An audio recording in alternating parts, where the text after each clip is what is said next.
दिनेश जी। राधे राधे जी। महाराज जी, राधे राधे। महाराज जी, जिन लोगों के पास राधा कृपा के बाद सब सुख सुविधाएं होने के बाद भी डिप्रेशन में होते हैं वो लोग, तो प्रभु। क्या भोगों से डिप्रेशन हटाया जा सकता है? क्या सांसारिक सुखों से डिप्रेशन हटाया जा सकता है? नहीं। बिना आत्म सुख मिले मन प्रसन्न नहीं होता। डिप्रेशन का मतलब है मनाशक्ति का कमजोर होकर व्यर्थ के चिंतन में डूबना। हम जो समझा है यही तो है ना। डिप्रेशन का मतलब है मनाशक्ति का कमजोर हो जाना और व्यर्थ के चिंतन, ओवर थिंकिंग, व्यर्थ के चिंतन में ऐसे नकारात्मक सोचे, घबराहट और नाना ये तब लग कुशल न जीव कहूं, सपने हूं मन विश्राम, जब लग भजत न राम कहूं, शोक धाम तज काम। आप खुद कह रहे हैं कि सब कुछ है लेकिन डिप्रेशन है। इसका मतलब वो नहीं है जो होना चाहिए, वो नहीं किया जो करना चाहिए, वो नहीं पाया जो पाना चाहिए। मन आज तक, बिल्कुल खुले शब्दों में हम आप एक घर में बैठे हैं ऐसे बात करते हैं, आज तक बताओ इसने हर बात कही कि ये दे दो ये दे दो मैं सुखी हो जाऊंगा, सब दिया है, खाली है कि नहीं है? आज तक वो अधूरा ही है। ऐसा लगता है फिर भोग लूं, फिर खा लूं, फिर देख लूं, फिर छू लूं, फिर चख लूं, यही तो बना हुआ है। विश्राम तो नहीं मिला ना, वो मिलेगा भगवान में। नाम जब तक नहीं करोगे, भगवान की आराधना नहीं करोगे, तो मन को विश्राम नहीं मिलने। प्रभु जी, मैं रात को ही बाहर से आया हूँ कनाडा से, तो मेरे दोस्त हैं वो डिप्रेशन में है काफी। तो इसलिए मेरा ये क्वेश्चन था उन सब के लिए कि बाहर के मुल्कों में लोगों के पास इतना सब कुछ है, पैसा गाड़ी, लेकिन नाम, लेकिन अध्यात्म नहीं है प्रभु ना। नहीं वो कई, जब मैं जाता हूँ उनके बाद वो कह रहे हैं मंदिर भी जाते हैं तुम्हारा चिंतन कहाँ है? हम चिंतन अध्यात्म में, अध्यात्म का तात्पर्य तुम्हारे चिंतन, तुम्हारे अंदर क्या चल रहा है। तुम अपने हृदय मंदिर के ठाकुर को नहीं पहचाने तो विश्व के कई तीर्थों में घूम आओ। कल यहीं जहाँ ये बैठे थे, बोले 85 साल का हूं, भारत के 5 5 बार सब तीर्थ हो जाऊं, मेरा अगला जन्म होगा कि नहीं हमका गारंटी नहीं, क्योंकि ये कोई खास चीज नहीं है। खास चीज है आप नाम जप करते हो, बोले नहीं तो हमका पक्का होगा जन्म। नाम जप, आपका चिंतन क्या अंदर चल रहा है? आप चिंतन निगेटिव करोगे, भोग पशुता वाले करोगे, आचरण तुम्हारे जानवरों वाले हैं, राक्षसी आचरण है। ऊपर का चेहरा कुछ अलग होता है, पर्सनल चेहरा कुछ अलग होता है। दो चेहरे होते हैं और जिसका एक चेहरा होता है वो महात्मा होता है, जो अंदर वही बाहर, जो बोला वही आचरण में। नहीं तो संसार में दो चेहरे होते हैं, एक दाढ़ी बना के चिकन और साफ पोशाक ये चेहरा, और एक पर्सनल राक्षसी स्वभाव। और जब उसका कर्म आता है तो डिप्रेशन में जाता है। डिप्रेशन पाप का कर्म है, उसकी सोच बदल दी गई, नकारात्मक सोच हो गई, अब वो परेशान। शरीर रोग ग्रसित है, आपका दिमाग स्वस्थ है तो आपको कुछ नहीं बिगड़ा, और दिमाग अस्वस्थ सब कुछ है तो सब बिगड़ गया ना। आप बता रहे हो ना, ये दिमाग को स्वस्थ रखने के लिए अध्यात्म है। नाम जप करो, शास्त्रों का स्वाध्याय करो, संतों का संग करो, अगर बदल ना जाए तो कहना। कितने ऐसे भाई हैं जो डिप्रेशन में थे और सत्संग सुनकर के सुधार हो गया, औषधि लेना बंद कर दिया। दिमाग स्वस्थ करना है ना। हम दिमाग से अस्वस्थ हैं, क्यों? बस भोग ही भोग समझा है। अच्छा, विदेशों में ज्यादा भोग प्रधानता है जैसा हम समझते हैं। संयम नियम धर्म कर्म ये तो हमें लगता है नहीं। अपने भारत में वही संक्रामक रोग आया है, ये जो व्यभिचार आया है ये हमारे देश में नहीं है, ये बाहर से आई हुई हवा है। ये girlfriend boyfriend live in relation, ये चीजें अपने देश की थोड़ी है। अपने देश की तो हमें इतिहास में मिला कि एक बार अकबर जो है राजपूतों से युद्ध किया और उनको मार दिया। तो रात्रि में सब सैनिक सो रहे थे, निज अंगरक्षकों के साथ वो टहल रहा था। इतने में देखा एक कोई नौ राजकुमार दीपक लेके ऐसे शवों के चेहरे देख रहा है। तो सावधान, अकबर ने तुरंत तो सावधान स्थिति। तब देखा चेहरा 8 वर्ष का। तो उनका ऐसा राज सैनिक कहाँ होता है? राज सैनिक तो 15 18 के बाद भर्ती किया जाता है। तो नजदीक आए और उनका हाथ ऊपर करो, तो अब वो तो हाथ, तो उनका यहां क्या कर रहे हो? तो उनका मैं कर नहीं रहा हूं, मैं कर रही हूं। तो अच्छा, तुम लड़की हो? बोले हाँ। क्या कर रही हो? बोले मेरा ब्याह तय हुआ था और मेरा पति शहीद हुआ है रण क्षेत्र में, तो मैं उसे लेकर चिता में जलना चाहती हूँ। बोले ब्याह तय हुआ था, ब्याह नहीं हुआ? बोले नहीं। तो बोले दूसरा कर लो। बोले हम भारतीय हैं, हमारी संस्कृति है, एक बार जिसका वरण कर लिया उसका जीवन भर निर्वाह। ये हमारा इतिहास कहता है कि हमारी संस्कृति कि एक बार जिसका वरण कर लिया उसका। अब ये तो नहीं है कि आज ब्रेकअप कल नया बॉयफ्रेंड परसों ये हमारे भारत की तो संस्कृति नहीं है। क्यों? अब ये बाहर से आए तो बाहर अंदाज लगा लिया जाए कि बाहर केवल विलासिता ही, इंद्रिय सुख ही है, इंद्रिय भोगों में ही। जैसे कहा जाता है बाहर तो बड़े सुखी हैं, तो इंद्रिय भोग में ही तो है ना। धार्मिक आध्यात्मिक परमात्मिक सुख लेने के लिए भारत में मिलेंगे आपको। काशी चले जाओ, हरिद्वार चले जाओ, या जहां भी कुछ नाम जपने वाले मिलेंगे विदेशी, तो भारत के किसी महात्मा का उपदेश ही वहां रंग लाया है। नहीं तो वहां केवल भोग प्रधानता या बहुत स्वर्ग और नर्क, मोक्ष या परम पद वाली बात तो है नहीं। तो अपने मित्र से हमारी प्रार्थना करना कि अगर वो दवा मानकर राधा राधा जपना शुरू करें और सत्संग थोड़ी देर सुने और फिर 2-4 महीने के बाद बतावें क्या हाल चाल है, तो कभी अगर आना जाना हो तो फिर कभी प्रश्न कर लेना। राधा राधा नाम जप करे और सत्संग सुने, जरूर भगवान की कृपा होती जीव पर और पाप नष्ट होते हैं और बुद्धि शुद्ध होती है। अभिषेक शर्मा जी वृंदावन से। राधे राधे। श्री राधे राधे महाराज जी। महाराज जी, हमारी अंतरात्मा हमसे कैसे संतुष्ट और प्रसन्न होगी? अब बच्चा, अब तुम अज्ञान की भाषा में बोल रहे हो तो कैसे तुम्हें बताए? अंतरात्मा कोई और है, तुम कोई और हो क्या बच्चा? है तुम कोई और थोड़ी, तुम्हारा स्वरूप ही अंतरात्मा है। ये शरीर तो तुम्हारा कपड़ा है बच्चा, ये शरीर तुम्हारा कपड़ा है, तुम अंतरात्मा ही हो। जो आत्मा है ना वही तुम हो, तुम शरीर थोड़ी हो। अब ये है कि आत्म प्रसन्नता कैसे हो?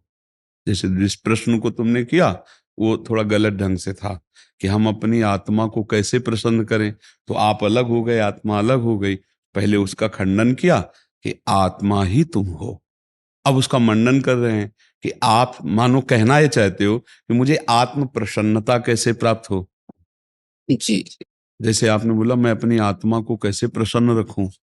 हाँ, तो वो अलग चीज, चूंकि अज्ञान की भाषा में आप बोल रहे हैं, आप अपने को शरीर मान रहे हैं और आत्मा को अलग मान रहे हैं, जबकि शरीर अलग है और आप आत्मा हो, आप आत्मा हो। समझ पा रहे हैं? बाबा अब कैसे समझोगे अध्यात्म है, कैसे समझोगे? अब अपने को तुम यही मान रहे हो ना, शरीर। बाबा शरीर।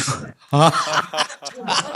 तो अब बच्चा अब अध्यात्म, तो हम तुमको सरल भाषा में बताओ, छोड़ो समस्या, तुम नाम जप करो बाबा करता हूँ। और किसी का बुरा मत करो। नहीं बाबा। कोई नशा न करो। जी। माता बहनों की तरफ गंदी बात मत सोचो। और नशा नहीं करते कोई? अब तुम सब में नहीं बोलते चले जा रहे हो, थोड़ा तो सही, कम से कम ईमानदारी से संतों के पास तो सच्चाई से बोल दे। अगर डॉक्टर पूछ रहा है यहाँ दर्द हो रहा है, तो आपका होगे नहीं, तो फिर गड़बड़ हो जाएगा ना। अगर पूछ रहा है तो कहो हाँ दर्द हो रहा है, तो दवा दे देगा, ठीक हो जाओगे। शराब तो नहीं पीते? नहीं बाबा। मांस नहीं खाते? नहीं। मतलब वो तम्बाकू वाली सुपारी खाते हो? अब नहीं खाऊंगा बाबा कभी। सब तो यार बहुत बढ़िया आदमी हो, फिर बहुत बढ़िया। फिर नाम जप करो और माता पिता हैं, हाँ बाबा। रोज उनके पैर छूते हो? नहीं, संभाल के बोलो। नहीं छूते? नहीं छूते यार। यही तो समस्या है। एक्सरा मशीन के सामने बैठ करके और फिर कहते देखो बच्चा, माता पिता को मातृदेवो भव पितृदेवो भव। अगर आत्मा को तुम शांति और प्रसन्नता देना चाहते हो तो अपने माता पिता को माथा रख के आज से प्रणाम करना। करोगे? जी बाबा। हाँ, माता पिता को कभी गाली मत देना और मेहनत से कमाओ और माता पिता की सेवा करो, नाम जप करो और गृहस्थी के जो कार्य हैं उनको करो। इसी से आत्मा को शांति मिलने लगेगी। आगे धीरे धीरे बढ़ोगे तब समझ में आ जाएगा। बहुत अच्छे बच्चे हो, क्योंकि जो बड़ी बड़ी गंदी बातें वो आप में नहीं है। यही बड़ी बात है कि व्यभिचार, व्यसन, मांसादि खाना, द्यूत कीड़ा, जुआ, ये चीजें ना हो तो काफी जल्दी सुधार हो जाए, क्योंकि वो बहुत असाध्य रोग हैं, ये बहुत बड़े बड़े पातक हैं। तो आप बढ़िया से चलो, अच्छे बच्चे हो, ठीक है। हाँ, नाम जप करो, माता पिता को रोज प्रणाम करो, और उनको कभी डांटना नहीं, गाली मत देना, कभी मारना नहीं। आज के बच्चे माता पिता पे हाथ उठा देते हैं, बहुत बहुत गंदी बात है। बूढ़े माता पिता को जो मारता है ना, उसे रौरव नरक की प्राप्ति होती है, घोर नरक की प्राप्ति। हमें तो लगता है कि माँ जैसा दुलार करने वाला सृष्टि में कोई नहीं है, है नहीं? उनकी गोद में नए कपड़ों में हक दिया, तब भी कभी बुरा नहीं माना। नहीं, माँ का प्यार। बच्चा पीट के गया है, फिर भी वो अपने बच्चे के लिए कहे कि नहीं नहीं नहीं, आप उसे कष्ट मत दें। हमें लगता है आज जो अपने बूढ़े माता पिता को मारते हैं, उनको घर से निकाल देते हैं, उनकी बहुत अव्यवस्थाएं, बड़ा समय खराब आ रहा है। बुजुर्ग माता पिता को मतलब त्रास दिया जा रहा है। तो हमें लगता है जिनको सत्संग मिल रहा है, जो कुसंगी हैं उनसे क्या। लेकिन आप लोग जैसे सत्संग सुन रहे हैं, तो माता पिता की अगर पूजा कर ली आपने, तो मंदिर जाओ चाहे न जाओ, भगवान तुम पे प्रसन्न है, हमारी बात मान लेना।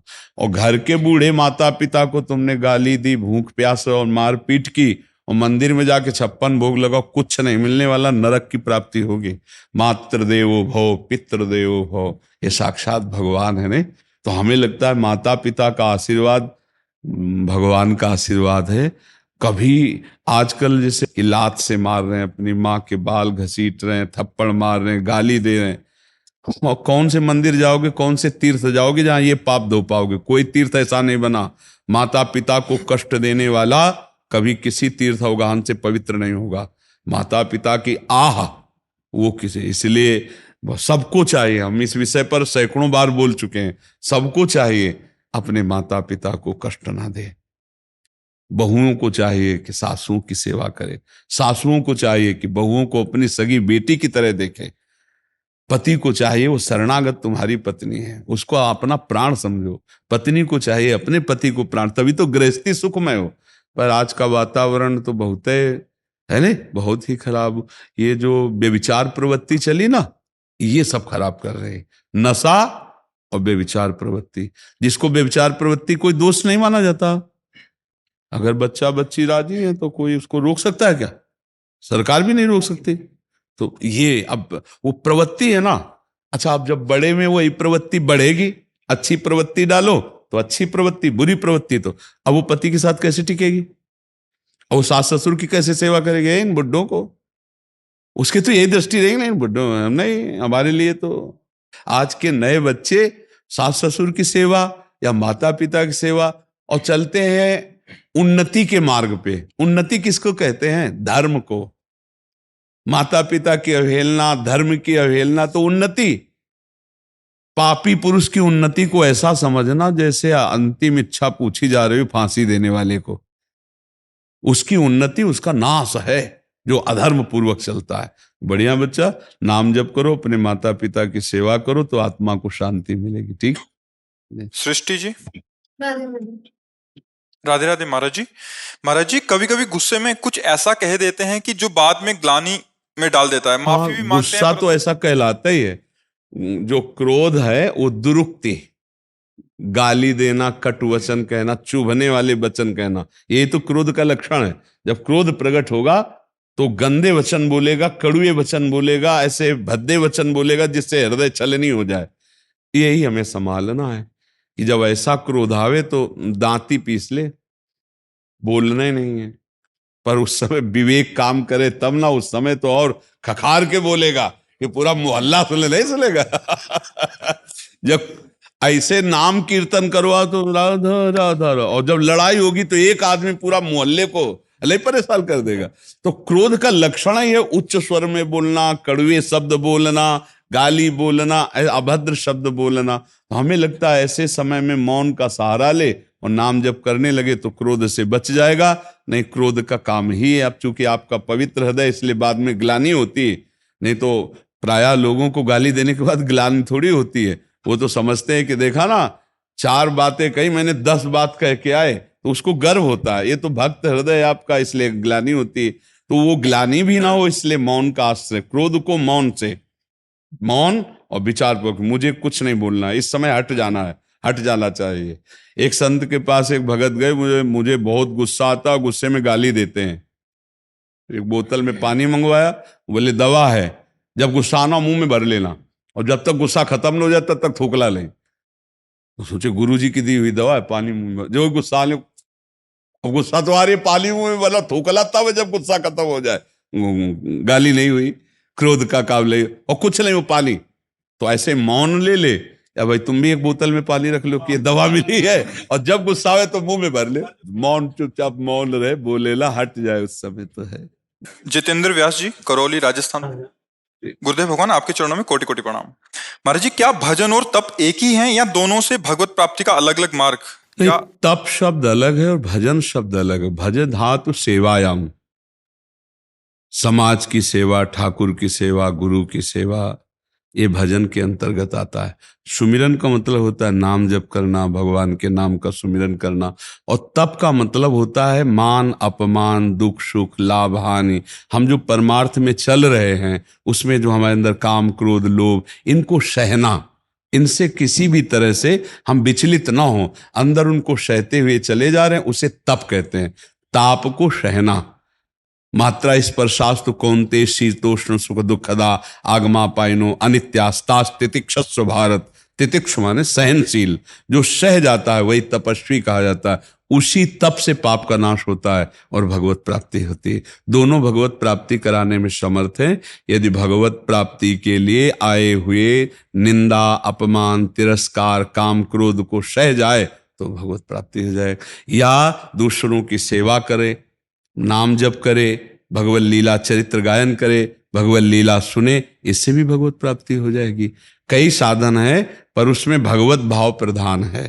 तपस्या का मतलब समझ गए? कोई उघार घूमना, जल में खड़े होना, ये बाहरी तपस्या का। आंतरिक तपस्या का लक्षण है काम क्रोधादि विकारों के वेग को सह जाना, विकल ना होना, अपमान होने पर, निंदा होने पर विक्षोभ, अंदर क्षोभित ना होना, ऐसे भाव में रहना, उसे तप कहते हैं। आप समझ पा रहे हो?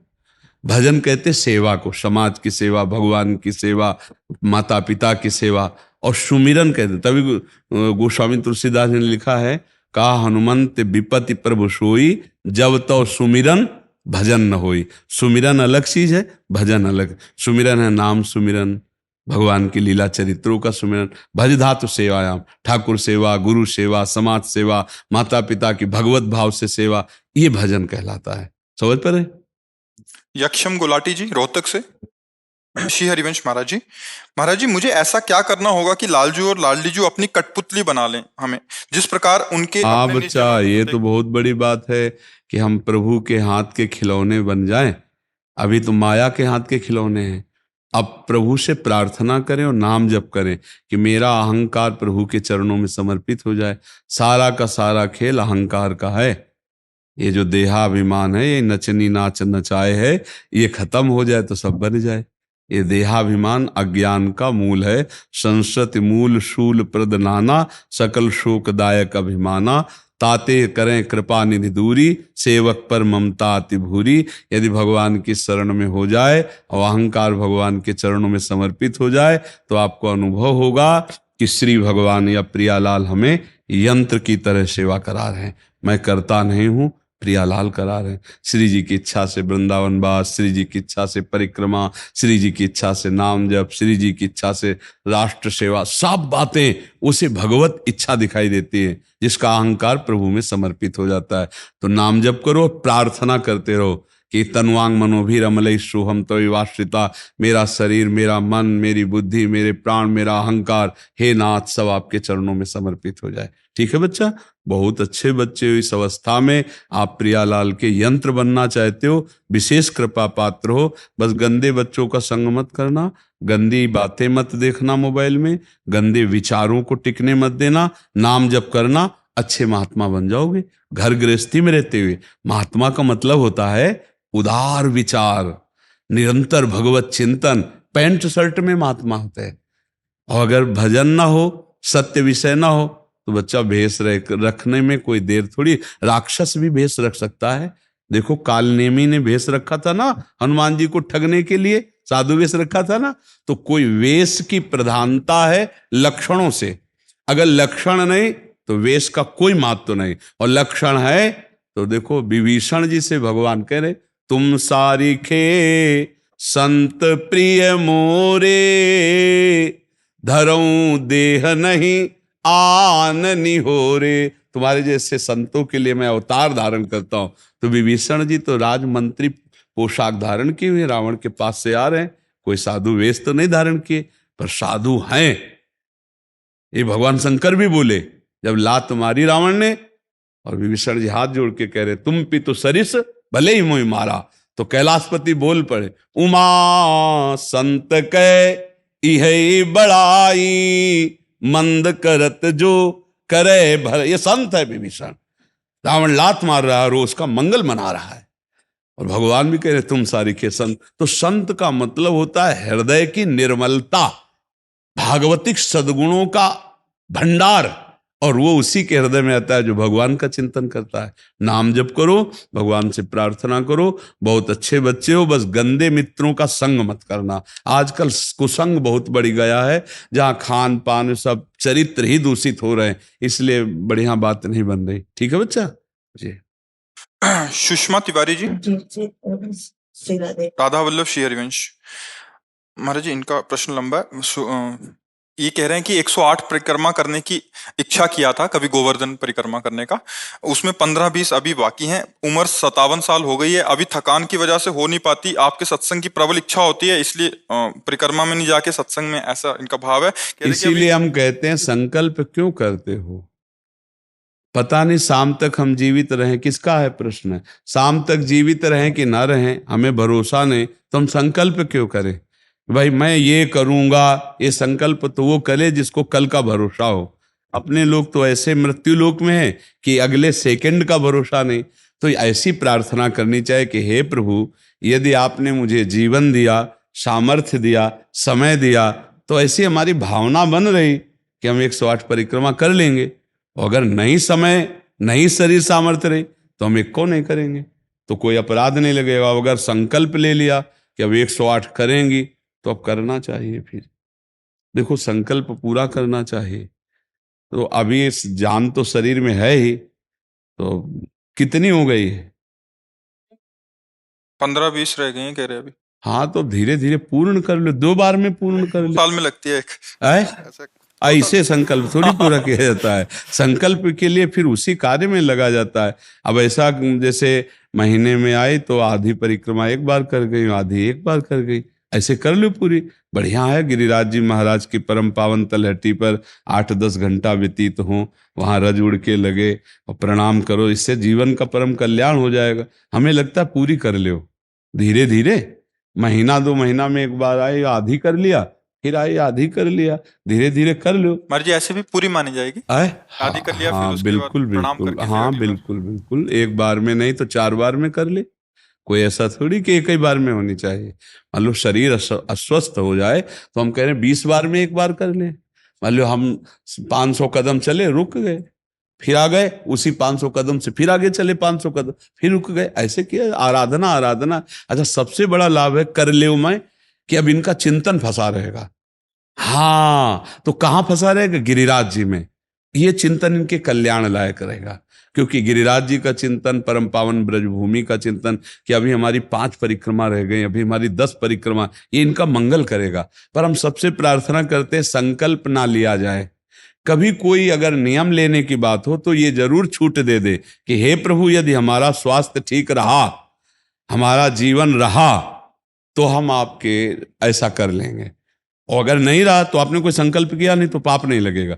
ऐसे थोड़ा अपराध बनने की होती है कि 108 की। वो तब होता है जैसे कोई डील करते हैं ना, गोवर्धन महाराज मेरे पुत्र का नौकरी लग जाए, मैं 100 परिक्रमा करूंगी, तब जाके थोड़ा सा ऐसा ज्यादातर होता होगा। ऐसे भक्ति मिले ऐसा तो कम ही होता है। हाँ तो करना चाहिए, फिर हमें लगता है करना चाहिए, पर अगर समय के पधार गया तो फिर कैसे कर पाएगा। मृत्यु लोक है और मरण धर्मा शरीर है, तो मुझे तो भरोसा 1 मिनट का नहीं अपने शरीर का, कि 1 मिनट ही अगला जिएगा कि नहीं जिएगा। इसीलिए संकल्प विकल्प करने का अधिकार ही नहीं है। पता नहीं शाम तक जिएंगे, क्यों भाई, पक्का है किसी को? अब पता नहीं शाम तक जिएंगे कि नहीं, तो हम क्या संकल्प करें? हमें तो यही कि प्रभु जैसे चलावे वैसे चल रहे, परिक्रमा करवा दिया, परिक्रमा करने बैठे बैठे राधा राधा जप रहे, मांग के खा लिया, भगवान के भरोसे बाबा जी। ऐसे गृहस्थी में अपने धर्म कर्म किए, जब समय मिला तो परिक्रमा कर गए। अच्छा, प्रार्थना करना स्वामी से कोई गलत बात नहीं कि हमारे बच्चे की नौकरी लग जाए, हमारा काम बन जाए, जरूर करो। भगवान से नहीं करोगे तो किससे करोगे?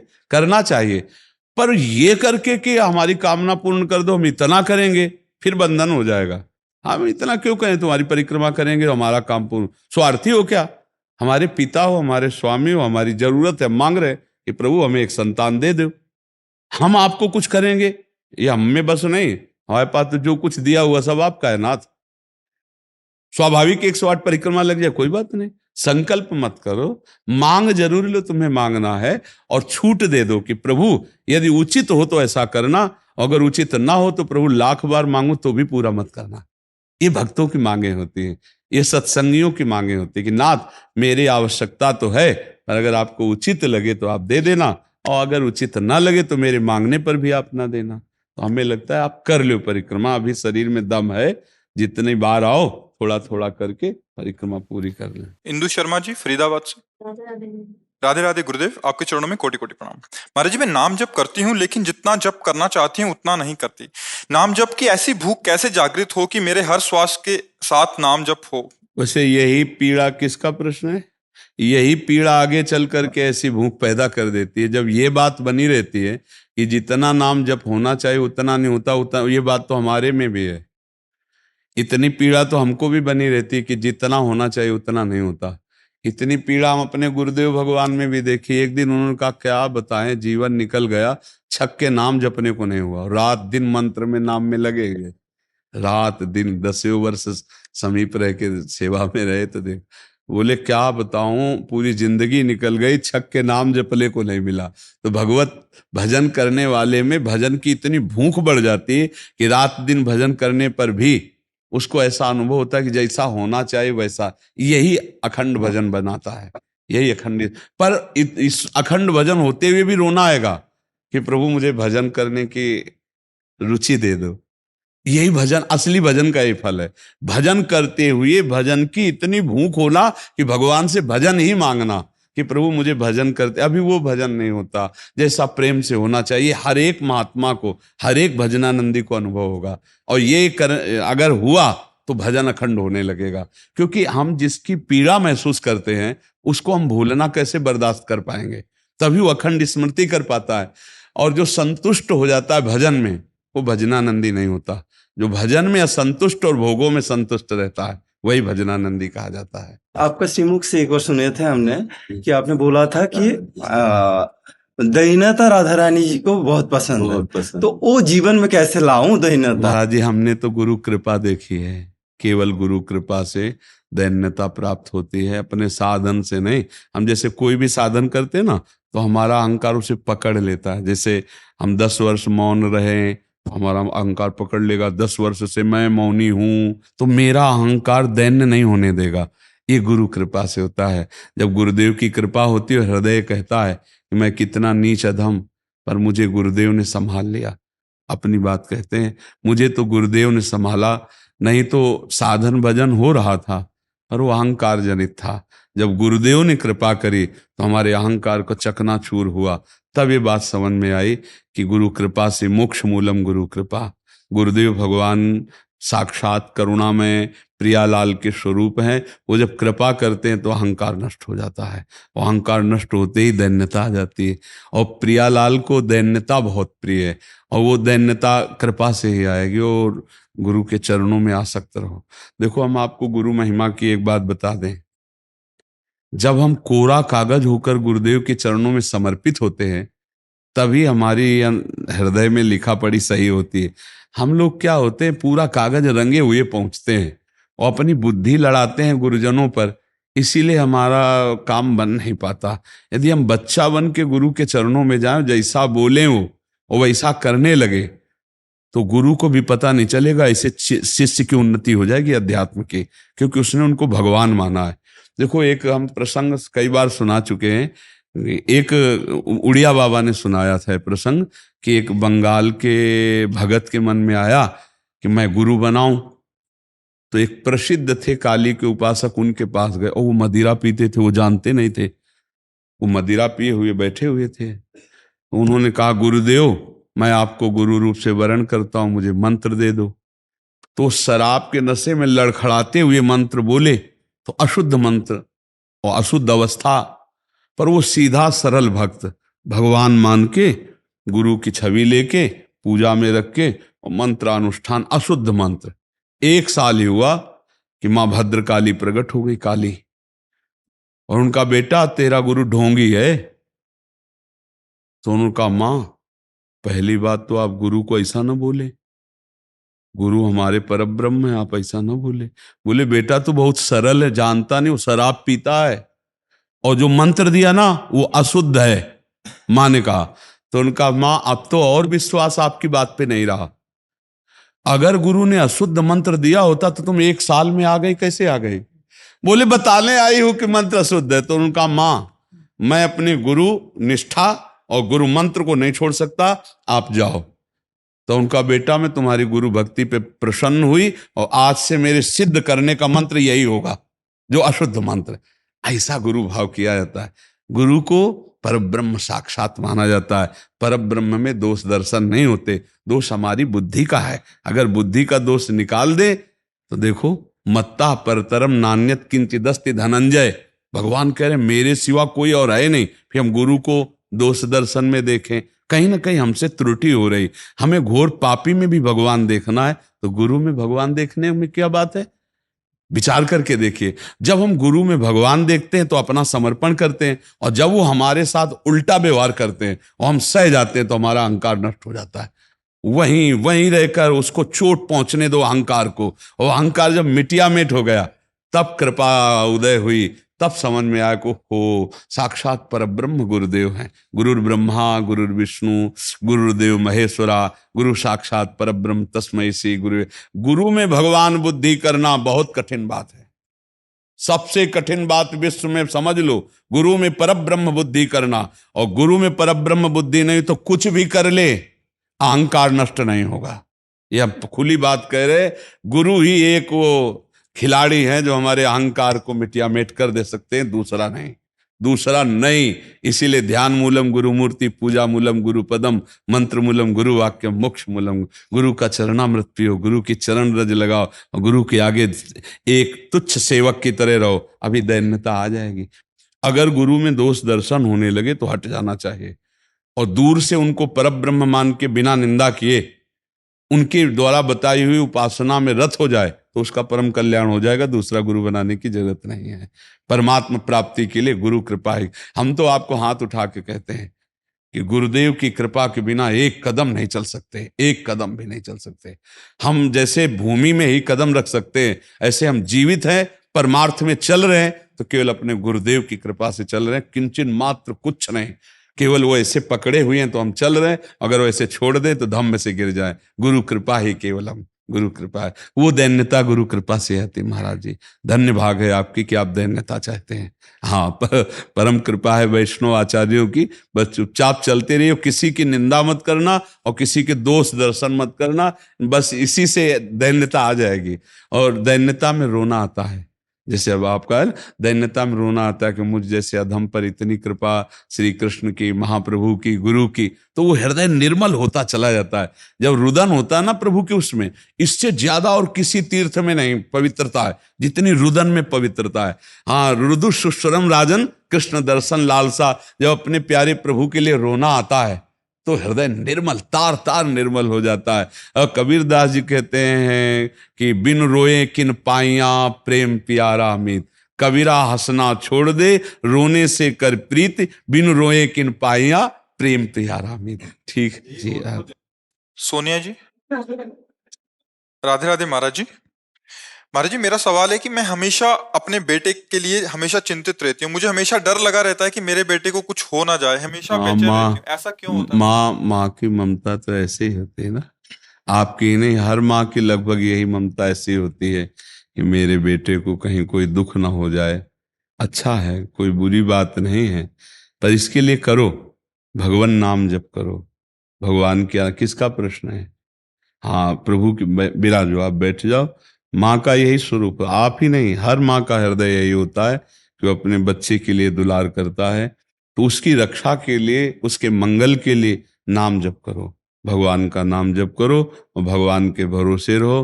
तुम्हारे तो एक दो बच्चे हैं, हम सब भगवान के बच्चे हैं।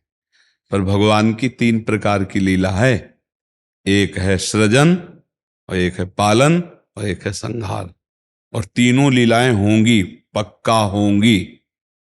जैसे सृजन जरूरी है, पालन जरूरी है, ऐसे विनाश भी जरूरी है। तो देखो, इस शरीर को कहा गया विनाशी और इस लोक को कहा गया मृत्यु लोक। तो भाई देखो, जो जन्मा है उसका शरीर छूटेगा, जो हमने कर्म किए उसके अनुसार हमें भोग मिलेंगे। अब हम भगवान से भजन के बल से, उनके प्रार्थना के बल से हमको क्षमा याचना करवा सकते हैं।